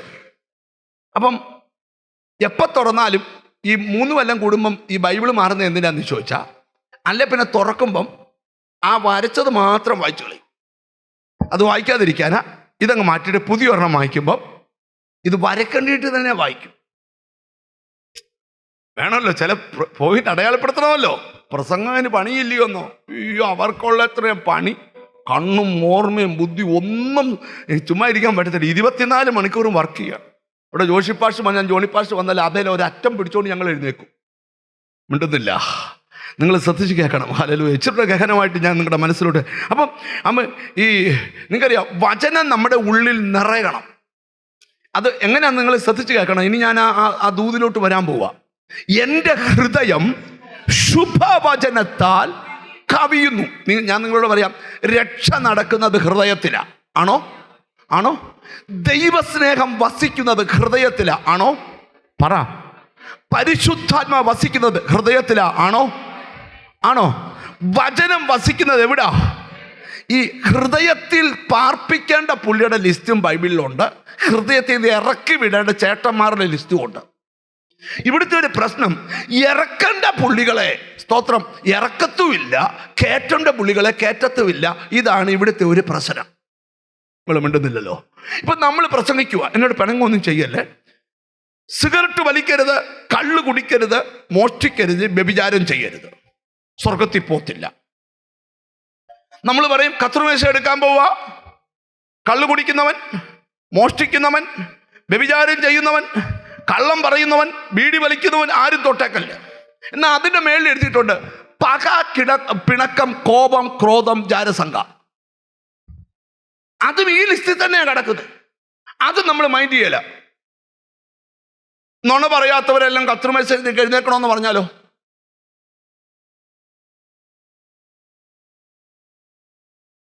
വെക്കുന്ന പോലെ തന്നെ തിരുമേശ തിരിച്ചെടുക്കേണ്ടി വരും. പിണങ്ങല്ലേ, ഞാൻ വലിയ കാര്യമാണ് പറയുന്നത്. പിണക്കം ഉള്ള ആരും കത്രുമേശ എടുക്കല്ലെന്ന് പറഞ്ഞാൽ അന്ന് ഭയങ്കര പ്രശ്നം നടക്കും. അപ്പം നമ്മളത് പറയും, അത് സാരമില്ല. അല്ലല്ല, അവർ സ്വർഗത്തിൽ പോകത്തില്ലെന്നാ ഗലാത്യ ലേഖനത്തിൽ എഴുതിയിരിക്കുന്നത്. അവരാരും എന്ത് ചെയ്യത്തില്ല, പോവുകയല്ല. ഉണ്ടോ ചുമ്മാ 3 കൈയടിച്ച് സോപ്പിട്ട് പോകാമെന്നൊന്നും ആരും ചിന്തിക്കരുത്. സോപ്പിടിയിൽ ഭർത്താവിൻ്റെ അടുക്ക നടക്കും, കർത്താവിൻ്റെ അടുക്ക നടക്കുകയല്ല. തുറന്ന് പറയുക, ഇങ്ങോട്ട് ദൂതിലോട്ട് വരട്ടെ. ഇച്ചിരൂടെ ഈ ദൂത് ഇങ്ങനെ പറഞ്ഞാലേ പറ്റൂ, അതാ വിഷയം. അപ്പം നമ്മുടെ ഹൃദയം എന്ത് ചെയ്യണം? ശുഭവചനത്താൽ കവിയണം. ഒരു ആമീൻ പറഞ്ഞേ. വചനം, ശുഭവചനത്താൽ നമ്മുടെ ഹൃദയം അപ്പം നമ്മുടെ ഹൃദയത്തിൽ എന്തൊക്കെ നിറഞ്ഞിരിക്കണം? ദൈവസ്നേഹം നിറയണം. 2, നിങ്ങളുടെ ഹൃദയത്തിനകത്ത് പരിശുദ്ധാത്മാവ് നിറയണം. 3, നിങ്ങളുടെ ഹൃദയത്തിനകത്ത് വചനം നിറയണം. ഇതെല്ലാം കൂടെ അങ്ങോട്ട് നിറഞ്ഞാൽ നിന്നെ പിശാച് ഭയപ്പെടും. ഒരു ആമയും വരുന്നില്ല. നോക്കിയേ, യേശുക്രിസ്തുവിൻ്റെ അടുക്കലോട്ട് സാത്താൻ ഇങ്ങനെ വന്നുവെച്ചൊരു വെള്ളാരങ്കല്ല് പിടിച്ചോണ്ട് പറയാ, ദേ നീ ദൈവമാണെങ്കിൽ ഈ കല്ല് അപ്പോൾ ആക്കിത്താ. കർത്താവ് പറഞ്ഞാൽ ചെയ്തേ കേൾക്കണോ? ഒരു വചനം ഇറക്കി അങ്ങോട്ട് വിട്ടു. ആ വചനം ഇറക്കി വിട്ടപ്പം വാദവും കൊണ്ട് വന്ന സാത്താൻ പറഞ്ഞ, എന്നാ പിന്നെ കുറെ കാലത്തേക്ക് മിണ്ടുന്നില്ല. എന്താ കാരണം? ഒരാൾ പറയാ, നിന്നെ ബന്ധിച്ചിട്ടുണ്ട്, നിന്റെ അകത്തൊന്ന് പൊങ്ങണം, നിനക്കെതിരെ വരുന്ന ഒരായുധവും ഫലിക്കത്തില്ല. നിന്റെ ഹൃദയം വചനത്തിന്റെ ഏറ്റവും വലിയ സ്റ്റോറേജ് ആയിരിക്കണം. ഒരാമയും വരുന്നില്ല. ഇന്ന് പകൽ നീ എതിർക്കാൻ പോകുന്നത് മാനുഷിക ശക്തി കൊണ്ടല്ല, വചനത്തിന്റെ ശക്തി കൊണ്ടാ. വചനം എന്ന് പറഞ്ഞാൽ ആദിയിൽ വചനമുണ്ടായിരുന്നു, വചനം ദൈവത്തോടു കൂടിയായിരുന്നു, വചനം ദൈവമായിരുന്നു. ഒരു നല്ല ഹല്ലേലൂയ പറഞ്ഞാട്ട്. ഇവിടെ ഇരിക്കുന്ന ചിലരോട് ദൂത് പറയാം, നിന്റെ ഏതു ബന്ധനങ്ങളെയും അഴിക്കുന്നത് വചനമാണ്. അഴിക്കുന്നത് എങ്ങനെയാന്നൊക്കെ പിന്നൊരു ഭാഗത്തേക്ക് വരാം. അപ്പോൾ യേശുക്രിസ്തുവിൻ്റെ അടുക്കൽ സാത്താൻ വന്നേച്ചു പറഞ്ഞു, നീ ദൈവപുത്രനാണ്, ഈ കല്ലൊന്ന്. ഞാൻ ഓർക്കുവാണേ, ഈ എങ്ങാണം കർത്താവ് കല്ലപ്പമാകാൻ പറഞ്ഞായിരുന്നല്ലോ, മൊത്തം കല്ലും അപ്പമാനെ. കാട്ടുകല്ല്, നാട്ടുകല്ല്, വെട്ടുകല്ല്, കരിങ്കല്ല്, എത്രയൊക്കെ കല്ല. വീടൊക്കെ വട്ടയപ്പം കൊണ്ട് കെട്ടേണ്ടി വന്നേ. സാത്താൻ പുതിയ അടവുമായിട്ട് വന്നേക്കുക. അപ്പൊ യേശു ചിരിച്ചോണ്ട് പറഞ്ഞൊരു കാര്യമുണ്ട്, ദേ സാത്താനെ, നിനക്ക് ഈ അപ്പം തിന്ന് വളരുന്ന പിള്ളേരെ അറിയത്തുള്ളൂ. ഞാൻ വന്നത് അതിനല്ല. വചനം തിന്ന് വളരുന്നൊരു ജനറേഷൻ ഉടനെ എഴുന്നേക്കും. അവർ നിനക്ക് ഭീഷണിയായിരിക്കും. വചനം പറഞ്ഞ് ജീവിക്കുന്ന, വചനം പറഞ്ഞ് രക്ഷപ്പെടുന്ന, വചനം. യെസ്, എത്ര പേർക്ക് അതിന് ആമീൻ പറയാൻ പറ്റും? ഇന്ന് ദൂത് ആശീർവാദം പറയുന്നത് നിന്റെ അകത്ത് ആ വചനത്തിന്റെ നിറവുണ്ടാകണം. നീ എഴുന്നേറ്റ് നിന്നാൽ, വചനം പറയാൻ തുടങ്ങിയാൽ, വചനം പ്രസംഗിക്കാൻ തുടങ്ങിയാൽ, വചനം പറയാൻ തുടങ്ങിയാൽ, പിശാചിന് നീ ഒരു ഭീഷണിയായിരിക്കും. ഓ യേശുവിൻ്റെ നാമത്തിൽ. അങ്ങനെയാണെങ്കിൽ നിന്റെ അകത്ത് ആ വചനം നിറഞ്ഞു നിൽക്കണം. ഇനി കർത്താവ് പഠിപ്പിച്ചൊരു കാര്യം നിങ്ങൾ കേട്ടെ, അത് നിങ്ങൾ ബൈബിളിൽ നിന്ന് വായിക്കണം. സ്തോത്രം. യോഹന്നാന്റെ സുവിശേഷം എടുത്തേ. യോഹന്നാന്റെ സുവിശേഷം, ഹല്ലേലൂയ, 15-ാം അധ്യായത്തിന്റെ 7-ാമത്തെ വചനം എടുത്താട്ടെ. John chapter 15:7. നിങ്ങൾ എന്നിലും എന്റെ വചനം നിങ്ങളിലും വസിച്ചാൽ നിങ്ങൾ ഇച്ഛിക്കുന്നത് എന്തെങ്കിലും അപേക്ഷിപ്പീൻ, അത് നിങ്ങൾക്ക് കിട്ടും. നിങ്ങൾ പ്രാർത്ഥിക്കുന്നത് നിങ്ങൾക്ക് കിട്ടണമെങ്കിൽ എൻ്റെ വചനം നിങ്ങളിൽ വസിക്കണം. ഒരു നല്ല ഹല്ലേലൂയ പറഞ്ഞാട്ട്. വീണ്ടും ഞാൻ പറയുന്നു, ഒരു ഫ്ലൈറ്റ് ലാൻഡ് ചെയ്യണമെങ്കിൽ ഒരു റൺവേ വേണം. ദൈവത്തിന് സ്തോത്രം. ഒരു ട്രെയിൻ ഓടണമെങ്കിൽ ഒരു റെയിൽവേ ട്രാക്ക് വേണം. ദൈവത്തിന് സ്തോത്രം. ഒരു കാർ ഓടണമെങ്കിൽ റോഡ് പോകണം. നിന്റെ ലൈഫിൻ്റെ ഏറ്റവും വലിയ അടിസ്ഥാനമാണ് വചനം. ആ വചനത്തിൻ്റെ മണ്ടയ്ക്കാണ് സകലതും വന്നിറങ്ങുന്നത്. ഇന്ന് ഇവിടെ ഇരിക്കുന്ന ചിലരോട് ഞാൻ ദൂത് പറയാം, ഹല്ലേലൂയ, വചനം നിന്നിൽ വസിച്ചാൽ നീ പ്രാർത്ഥിക്കുന്ന പോലെ ദൈവം ചെയ്യും. ഓ എത്ര പേര് ആമീൻ പറയാൻ പറ്റും? ലബാരം, നിന്റെ അകത്തെ ആ വചനത്തിന്റെ ശൂന്യാവസ്ഥ മാറട്ടെ. ഹൃദയം എംഡിയായി കിടക്കുന്ന ആ നിങ്ങൾ നോക്കണേ, കർത്താവ് എന്ത് ചെയ്താലും ആദ്യം വചനം. രോഗിയെ സൗഖ്യമാകുമ്പോഴൊക്കെ വചനം ആദ്യം കൊടുക്കുന്നത്. ഒരു ദിവസം ഒരു വള്ളത്തെ കർത്താവ് കയറി. പുള്ളിങ്ങനെ മീനൊക്കെ പിടിച്ചിട്ട് രാത്രി മുഴുവൻ പോലും ഒരു കുഞ്ഞു കയ്പിനെ പോലും കിട്ടാതെ വിഷമിച്ച് നിന്ന് വല കഴിക്കണം. യേശു ആ വള്ളത്തെ കയറി വെച്ച് പറഞ്ഞു, ഇച്ചിരി അങ്ങോട്ടൊന്ന്. അന്നേരം പത്രോസ് വള്ളം ഇച്ചിരി നീട്ടിക്കൊടുത്തു. ഈ പത്രോസ് മനസ്സിൽ പറയുക, എടാ, പടകിന്റെ ശൂന്യത മാറ്റാൻ പടക പ്രസംഗം വേണോ? പടകിന്റെ ശൂന്യത മാറാൻ പടക പ്രസംഗം വേണോ? ഒരു ശുശ്രൂഷയും ഒരു പ്രസംഗവും ഒരു വചനവും ഒക്കെ നിന്റെ ലൈഫിൽ എവിടെ ശൂന്യത വരുത്തിയോ ആ ശൂന്യതയുടെ മറുപടിയെ തടുത്തു കൂട്ടുന്നതാ വചനം. കാണുന്ന തലത്തിലെ വചന ശുശ്രൂഷ കാണാത്ത തലത്തിലെ നന്മകളെ തടുത്തുകൂട്ടി നീ ഇരിക്കുന്നിടത്ത് കൊണ്ടെത്തിക്കുന്നതാ വചനം. ഇന്ന് ചിലരെ വചനം അയച്ച് സൗഖ്യമാകട്ടെ. ദൈവത്തിന്റെ വചനം അതിവേഗം ഓടുകയാ. കൈവിട്ടുപോയ നന്മ, കൈവിട്ടുപോയ അനുഗ്രഹം ഇന്ന് ദൈവ വചനം തടുത്തുകൂട്ടി.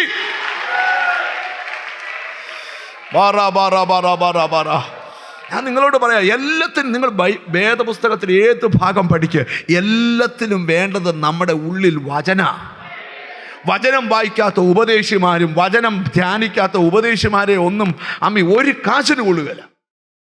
ഒരാമയും വരുന്നില്ല. ഞങ്ങൾ പാസ്റ്റർമാർക്കുള്ളൊരു ദൂത് ഞങ്ങൾ തന്നാ, നിങ്ങൾ ശ്രദ്ധിക്കണം. ആര് വായിച്ചില്ലെങ്കിലും ഞങ്ങൾ എന്ത് ചെയ്യണം? വായിക്കണം. നിങ്ങൾ കണ്ടിട്ടുണ്ടോ ഡോക്ടർമാരൊക്കെ? നിങ്ങൾ ശ്രദ്ധിച്ചിട്ടുണ്ടോ? ഞാൻ കുറേ നാൾ മുമ്പ് ഒരു ഡോക്ടറെ അടുക്ക ചെന്നു. അപ്പോൾ ആ ഡോക്ടർ ഇപ്പോൾ പ്രാക്ടീസ് ഒന്നും ചെയ്യുന്നില്ല. ആ പുള്ളി ഞാനവിടെ ചെന്നപ്പോഴും പുസ്തകം വായിച്ചോണ്ടിരിക്കുക, പുതിയ മരുന്നിനെ കുറിച്ച് പഠിക്കുക. പിറ്റേ ആഴ്ച പുള്ളി മരിക്കുകയും ചെയ്തു. പിറ്റേ ആഴ്ച മരിക്കുന്ന പുള്ളി തലയാഴ്ച മരുന്നിനെ കുറിച്ച് പഠിക്കുക. നമ്മുടെ ക്രിസ്തുവിൽ നിദ്ര കൊണ്ട ജോസഫ് സാറ്, സ്തോത്രം, ഒരു ദിവസം ഞാൻ അവരുടെ വീട്ടിൽ ചെന്നപ്പോൾ പുള്ളി ബെഡേ കിടക്കുക, അപ്പോഴും പുള്ളി പുസ്തകം വായിച്ചോണ്ടിരിക്കുക. എന്തിനാ? വചനം ധ്യാനിക്കുന്ന ഒരാള് എപ്പോ വരെ ധ്യാനിക്കണം? മരിക്കുന്നതിന് 1 മിനിറ്റ് മുമ്പേ വരെ ധ്യാനിക്കണം. ഒരാമയും വരുന്നില്ല. ഇതൊരാഴ്ചക്കാലം ഒരു കമ്മിറ്റ്മെന്റാ, അല്ലാതെ ദൈവത്തിന് സ്വന്തം ഒരാഴ്ചത്തെ ഇടപാടല്ല. ഈ വചനം വിട്ട് നമുക്ക് ജീവിക്കാൻ പറ്റത്തില്ല. ചിലരൊക്കെ ചോദിക്കും, ഇവനൊക്കെ വല്ല കൈവശം കൊടുത്ത് ഞങ്ങളുടെ അകത്ത് വന്നേക്കുന്ന അമ്മി ഒന്ന് വചനമാണ്. എത്ര പേര് അതിന് ആമയും പറയാൻ പറ്റും? ഞാൻ ഇച്ചിരൂടെ കയറി ഒരു ദൂതൂടെ പറയട്ടെ. എന്നോട് ദൈവത്തിൻ്റെ ആത്മാ പറയുക, ചിലതിനെ എതിർക്കാൻ നിന്റെ അകത്ത് അഭിഷേകം തരിക. കർത്താവ് പറയുക, എൻ്റെ വചനം നിങ്ങളിൽ വസിച്ചാൽ നിങ്ങൾ പ്രാർത്ഥിക്കുന്നത് എന്തും ചെയ്തു തരും. ഹല്ലേലൂയ. അങ്ങനെ നിങ്ങളുടെ അകത്ത് വചനം വസിക്കട്ടെ. നിങ്ങളുടെ അകത്ത് യേശുവിന്റെ എസെക്കിയേലിന് തിന്നുവാൻ ചുരുള് കൊടുത്ത പോലെ യിരെമ്യാ പറയാം, നിന്റെ വചനം ഞാൻ കണ്ടെത്തി ഭക്ഷിച്ചിരിക്കുന്നു. ഇയ്യോബ് പറയുന്നത് ആഹാരത്തെക്കാൾ വലുതാണ്. ഇന്ന് ഈ ദൂത് കേട്ടോണ്ടിരിക്കുമ്പോൾ നിങ്ങളുടെ അകത്ത് വചനം. ഹല്ലേലൂയ. കണ്ടോ, കുറച്ച് വചനം ഇരുന്ന് കാണാതെ പഠിച്ചാൽ തന്നെ വിടുതല. വചനം കാണാൻ പഠിക്കാൻ താല്പര്യമുള്ളവരെന്ന് കൈ നോക്കി പിടിക്കോ. താല്പര്യമുള്ളവർ ഇന്നോട്ട് തുടങ്ങണം. ഉൽപ്പത്തി മുതൽ വെളിപ്പാട് വരെ പുസ്തകക്രമം കാണാതെ അറിയാവുന്നവരെന്ന് കൈ വെക്കാവോ? നാണം കേട്ട് 4, 3, 7 പേര്. താല്പര്യമോ, പക്ഷെ പറ്റുന്നില്ല ബ്രദറെ. നീ മനസ്സ് വെച്ച എല്ലാം നടക്കും. ഹല്ലേലൂയ.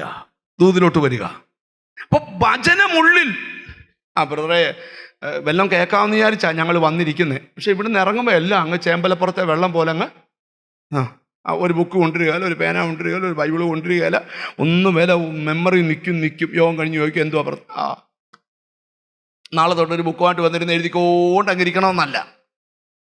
ഞാൻ സ്തോത്രം ഒരിക്കൽ ഞാൻ നോക്കും, ഒരു വലിയ ബുക്ക് കൊണ്ട് ഒരാൾ വന്നിരുന്ന് ഫുൾ അങ്ങ് എഴുതുക. എഴുതി 5, 6 പേജ് ഇരുന്ന് എഴുതുക. നമ്മുടെ ഇവിടെ തന്നെയാണ്.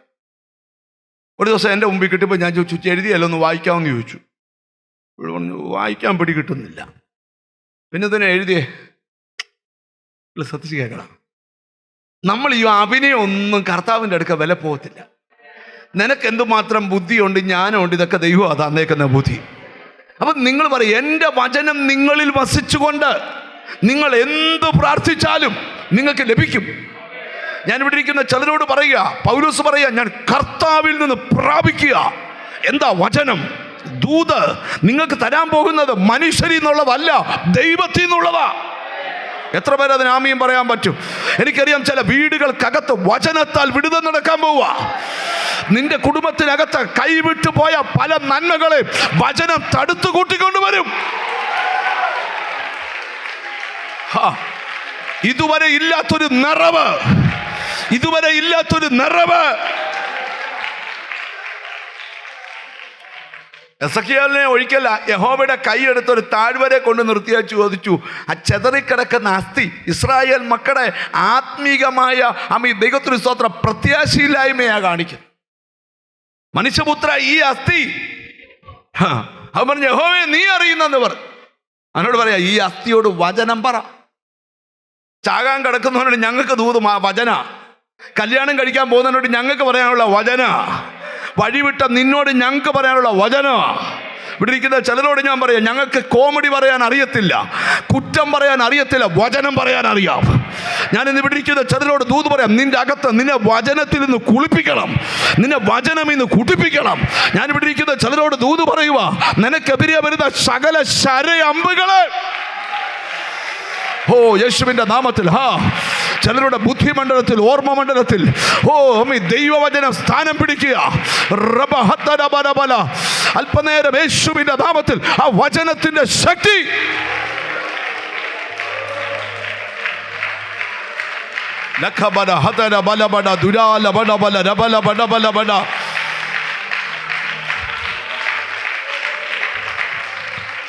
സത്യജെ, പത്രോസിന്റെ പടകെ കർത്താവ് കയറി വെച്ച് പറഞ്ഞു, ഈ കർത്താവ് വള്ളത്തെ കയറിയപ്പം പടക നീക്കാൻ പറയാൻ കാരണമുണ്ട്. ജനങ്ങളെല്ലാം കൂടെ വന്നിങ്ങനെ തിക്കിക്കൂടുക. നമ്മളാണ് എന്തെല്ലാം ഫെസിലിറ്റി കൊടുത്തു ജനത്തിന് വരാൻ. ചിലർ പറയും ചൂടായോണ്ടാ വരാത്ത. ഇന്നാളിവിടെ തണുപ്പായപ്പം പറഞ്ഞു ഭയങ്കര തണുപ്പായോണ്ടാ. ചില യോഗത്തിന് കൊണ്ടുവരാൻ ചൂടും പറ്റത്തില്ല, തണുപ്പും പറ്റത്തില്ല. ഇതിൻ്റെ ഇടയ്ക്കുള്ള ഒരു പരുവത്തി കൊണ്ടുപോകണം. കാരണം മിണ്ടുന്നില്ല. ഞാൻ നിങ്ങളോട് പറയാം, ആരൂരാവൊക്കെ വെക്കാൻ ഇവിടെ ആരും കാണത്തില്ല. വേണേ പ്രാർത്ഥിച്ച് രക്ഷപ്പെട്ടോണം. നിങ്ങൾ ശ്രദ്ധിച്ചൊന്ന് കേൾക്കണം. ചൂട് മാറ്റണം, തണുപ്പ് മാറ്റണം. ഇതിനിടയ്ക്കൊരു ക്ലൈമറ്റ്, അതൊന്നും ചിലപ്പം കിട്ടിയെന്ന് വരുന്നില്ല. അതൊക്കെ വീട്ടിൽ അങ്ങനെ ഒരു സെറ്റപ്പ് അങ്ങ് ചെയ്തു. പക്ഷെ യോഗത്തിന് വരുന്ന 3-4 മണിക്കൂർ കണ്ട മിണ്ടുന്നില്ല. അപ്പം നിങ്ങൾ ശ്രദ്ധിച്ച് കേൾക്കണം. ജനങ്ങളെല്ലാം യേശു പ്രസംഗിച്ചപ്പം ഇരിക്കാൻ കസാര കൊടുത്തോ? പറ. ഫാൻ ഇട്ടോ? ഇല്ല, ഫാൻ ആവശ്യമില്ല, കടൽക്കരയല്ലേ, എന്നാ കാറ്റാ. ശ്രദ്ധിക്കേ, തീർന്നില്ല. നിങ്ങൾ നോക്കിയേ, സ്തോത്രം. ജനമെല്ലാം കൂടെ വന്ന് വെള്ളത്തിലിറങ്ങി. അപ്പം ശിമനോട് പറയാം, വള്ളം ഇച്ചിരി മാറ്റ്, കാരണം ആള് വന്നുകൊണ്ടിരിക്കുക. ഓക്കെ, യേശു പ്രസംഗിച്ചുകൊണ്ടിരിക്കുമ്പോൾ ശിമോൻ മനസ്സിൽ പറയുക, ബാക്കിയുള്ള ശൂന്യതയൊന്നും അറിയാതൊരു പ്രസംഗം. നിനക്ക് നല്ല വീട് വന്നിട്ട് ഇന്ന് വരെ തമ്പുരാന് പ്രസംഗിക്കാൻ വേദി കൊടുത്തിട്ടുണ്ടോ? വേണ്ട, മിണ്ടുന്നില്ല. എൻ്റെ ബ്രദറെ, ആരാധനയ്ക്ക് വരുമ്പം ഭയങ്കര അഭിഷേകമാണ്. വീട്ടിൽ ചെല്ലുമ്പോൾ ഞങ്ങളെ അങ്ങ് പുകയുക. ഈ പുകച്ചിൽ മാറണം. കണ്ടോ, നിന്റെ പുകച്ചിലും നിന്റെ ചുറ്റലും എല്ലാം മാറണം. നിന്റെ വീട്ടിൽ വചനം വെളിപ്പെടണം. ഓരോ മീറ്റിങ്ങിനകത്തും നിന്റെ മേൽ അഭിഷേകം ആളിക്കത്തണം. എന്നോട് ദൈവത്തിൻ്റെ ആത്മാവ് പറയാ, ഇനിയും നിന്റെ പടക് ഒരു ദിവസം പോലും ശൂന്യമാകാൻ ആഗ്രഹിക്കുന്നില്ല. നിന്റെ പടകിൽ വചനം മുഴങ്ങുന്ന ദിവസമാകണം. നിന്റെ വീട്ടിൽ വചനം. യെസ്. ചില വീടുകളിൽ നിന്ന് ചില ദുഷ്ടശക്തികളെ ആട്ടിപ്പായിക്കുന്ന ഒരു അഭിഷേകം. തിരിച്ചറിഞ്ഞ് ദൈവത്തിന് സ്തോത്രം ചെയ്യ. ഇവിടെ ഇരിക്കുന്ന ചിലരോടൊക്കെ ആത്മാവ് പ്രവചിക്കുക.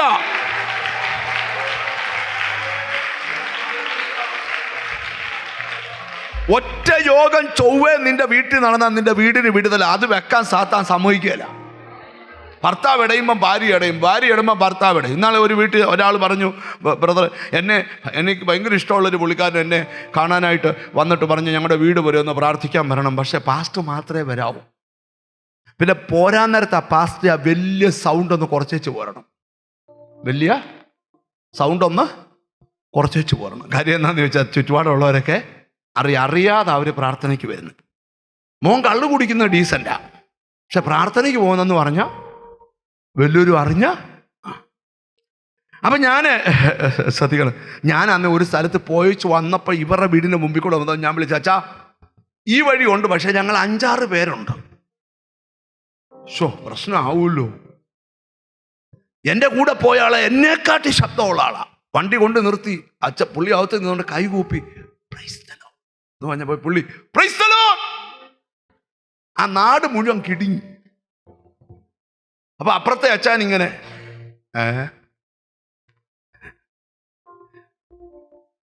പിന്നെ പാടാനിരുന്നതല്ലയോ ഒരു പാട്ടെന്ന് പറഞ്ഞ ഇടിവെട്ടാരാധന. നമ്മൾ പ്രയറെല്ലാം കഴിഞ്ഞ് ഇറങ്ങി വന്നപ്പോൾ മിറ്റം നിറച്ച ആൾ അപ്പുറത്തെ ഇപ്പുറത്തെ വീട്ടുകാരെല്ലാം വന്നേക്കുക. വന്നപ്പം ഇവരെല്ലാം നമ്മുടെ TV ശുശ്രൂഷ കാണുന്നവരാ. പിന്നെ സിറ്റ് ഔട്ടിൽ നിർത്തി ഒരു പ്രാർത്ഥനയോടെ വന്നവർക്ക് വേണ്ടി. ഇപ്പൊ അച്ഛൻ പറയുന്നേ, ഇനി എന്നാ ഒന്ന് വരുന്നത്? ഞാൻ പറഞ്ഞു, ഇപ്പൊ സൗകര്യമില്ല. നിങ്ങളാരും മിണ്ടുന്നില്ല. എന്താ ഇവിടുത്തെ വിഷയം മനസ്സിലായോ? എടാ, നിന്റെ ആത്മീയം മാത്രം ആരും അറിയാം. നീ ഏത് പുസ്തകത്തിൽ നിന്നാ പഠിച്ചത്? സാത്താന്റെ പുസ്തകം 46-ാമത്തെ 33-ാം വാക്യത്തിൽ നിന്നാ പഠിച്ചത്, ദൈവത്തിന്റെ വചനത്തിലില്ല. നീ ദൈവത്തെ വിളിക്കുന്നെങ്കിൽ തൻ്റെ ഇടത്തോടെ പറഞ്ഞ, ഞാൻ ദൈവത്തെ സേവിക്കുന്ന ഒരു മകനാണ്. ദൈവത്തെ സേവിക്കുന്നവരും സേവിക്കാത്തവരും തമ്മിൽ വ്യത്യാസമുണ്ട്. യഹോവ ഭക്തന്മാർ തമ്മിൽ തമ്മിൽ സംസാരിച്ചു, യഹോവ ശ്രദ്ധ വെച്ച് കേട്ടു. തിരിച്ചറിഞ്ഞ് ദൈവത്തിന് സ്തോത്രം ചെയ്യുക. നീ ദൂത് പറഞ്ഞുകൊണ്ടിരിക്കുമ്പോൾ ചിലരോട് ഞാൻ പറയാം, നിന്റെ അകത്ത് ഇതൊക്കെ പറയണേ വചനം വേണം. അല്ലെങ്കിൽ നീ ഒടിഞ്ഞു കുത്തി ഒരു കട്ടിലേക്ക് കിടക്കും, പാസ്റ്ററെ ബന്ധനമാ, പാസ്റ്ററെ പോരാട്ടമാ, പാസ്റ്ററെ കെട്ടാ എന്നൊക്കെ നീ പറഞ്ഞുകൊണ്ടിരിക്കുന്ന രഹസ്യം നിന്റെ അകത്ത് വേടില്ലാത്തോണ്ടാ. നിന്റെ അകത്ത് വചനം ഉണ്ടെങ്കിൽ നിന്നോട് അടുക്കാൻ സാത്താൻ ഭയപ്പെടും. നീ അവനൊരു ഭീഷണിയാ. ഇന്ന് പിടിക്കുന്ന ചിലരോട് ഞാൻ പ്രവചിച്ചു പറയുക, ആർക്കും അണയ്ക്കാൻ വയ്യാത്ത വചനമെന്ന തീ.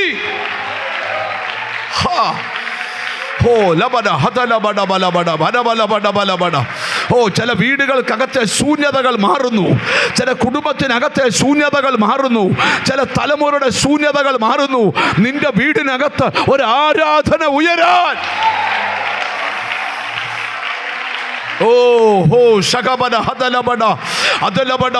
അല്പനിമിഷം ദൈവത്തിന് സ്തോത്രം ചെയ്തേ.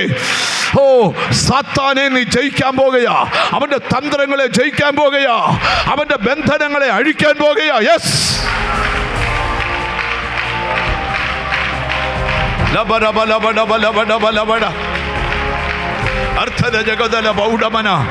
നിന്റെ വീടിനകത്ത് ചില അടയാളങ്ങൾ വെളിപ്പെടാൻ പോവുക.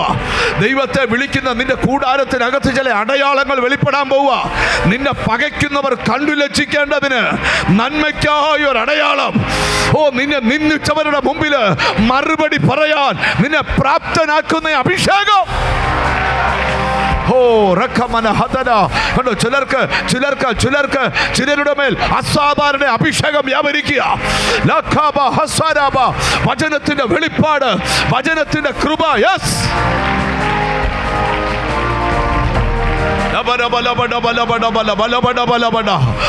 ഈ ദൂത് തീരുന്നതിന് മുമ്പ് നിന്റെ ബന്ധനങ്ങൾ അഴിയും, നിന്റെ ബന്ധനങ്ങൾ അഴിയും. സാത്താന്റെ ബന്ധനങ്ങളെ അഴിപ്പാനാണ് ദൈവപുത്രൻ പ്രത്യക്ഷനായത്. ആരോഗ്യത്തെ ബന്ധിച്ച ബന്ധനം, കുടുംബത്തെ ബന്ധിച്ച ബന്ധനം, കുടുംബജീവിതത്തെ ബന്ധിച്ച ബന്ധനം, ഓർമ്മയെ ബുദ്ധിയെ ബന്ധിച്ച ബന്ധനം, അത് തകിടിലെ ബന്ധനം, അത് ചരടിലെ ബന്ധനം. അല്പനിമിഷങ്ങൾ ദൈവത്തിന് സ്തോത്രം ചെയ്തേ. ഇന്നിവിടെ സ്തോത്രം ചെയ്യുമ്പോൾ ചണനൂല് കരിയുന്ന പോലെ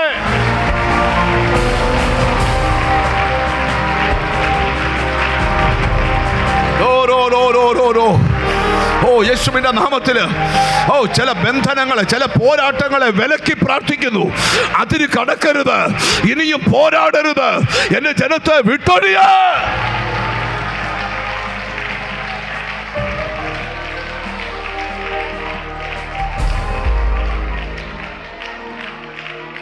അല്പ ദിവസത്തിനുള്ളിൽ നീ എഴുതിയിട്ടു, നിന്റെ ബന്ധനങ്ങൾ അഴിയുന്നത് നീ കാണും. നിന്റെ സന്തതിയുടെ ബന്ധനങ്ങൾ അഴിയുന്നത് നീ കാണും. നിന്റെ ഭാവിയുടെ മുമ്പിൽ നിൽക്കുന്ന ബ്ലോക്ക്, ചില അത്ഭുതകരമായ വാർത്ത.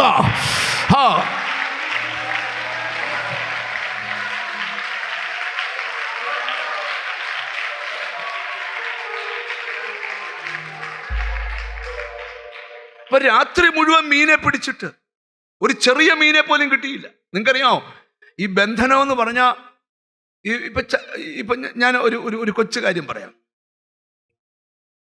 ചിലർക്ക് ഏകാഗ്രത കിട്ടത്തില്ല, പ്രാർത്ഥിക്കാനും പറ്റത്തില്ല, വചനം വായിക്കാനും പറ്റത്തില്ല, യോഗത്തിൽ നിൽക്കുമ്പോൾ ഒട്ടും കിട്ടുകയില്ല. എന്നാൽ ഫേസ്ബുക്കിൽ കയറുമ്പം കൃത്യമായിട്ട് കിട്ടും. ഫേസ്ബുക്കിൽ കയറുമ്പോൾ 4 മണിക്കൂറൊക്കെ ഇരുന്നാൽ ഇച്ചിരി മിക്സറും കൊണ്ട് കൊടുത്ത, ഒരു കാപ്പിയും കൊണ്ട് കൊടുത്താൽ മിച്ചറും വാരി തിന്ന് എന്തുവാ പ്രാർത്ഥിക്കാൻ 5 മിനിറ്റ് കഴിയുമ്പോഴേ പ്രാർത്ഥന നിർത്തിയാൽ മതി. പണ്ടൊരു കൊച്ചൻ ചോദിച്ചു, ആരാടാ ഈ പെന്തിക്കോസ് ഉണ്ടാക്കിയെന്ന്. 4 മണിക്കൂർ വന്നിരുന്ന് കൈയടിച്ച് മരിച്ച് പാട്ടും പാടി വചനവും കേട്ട ചോരണം വിടത്തുമില്ല, അങ്ങോട്ടും ഇങ്ങോട്ടും നീങ്ങിയിരിക്കാനും പറ്റത്തില്ല. ചെല്ലയൊക്കെ നോക്ക്, ചെന്നൊന്ന് കൈ ഉപ്പിച്ചു വീട്ടിപ്പാ, 3 മിനിറ്റത്തെ കാര്യമുള്ളൂ. പോട്ടെ, ഞാനതൊന്നും വിഷമിപ്പിക്കുന്നില്ല. ദൂതിലോട്ട് വരിക, ശ്രദ്ധിക്കണം. രാത്രി മുഴുവൻ മീൻ പിടിച്ചൊന്നും കിട്ടിയില്ല. യേശു വചനം പറഞ്ഞു. അടുത്ത വാക്ക് കേൾക്കാവോ? വലയിറക്കാൻ പറഞ്ഞു. ഉടനെ അവൻ പറയാം, കർത്താവേ, രാത്രി മുഴുവൻ പിടിച്ചൊന്നും കിട്ടിയില്ല, പക്ഷെ നിന്റെ വാക്കിന്. കാരണം ഈ പ്രസംഗത്തിൽ നിന്ന് പത്രോസിന് മനസ്സിലായി, ഇവന്റെ വാക്ക് വിശ്വസിക്കാവുന്ന വാക്കാ.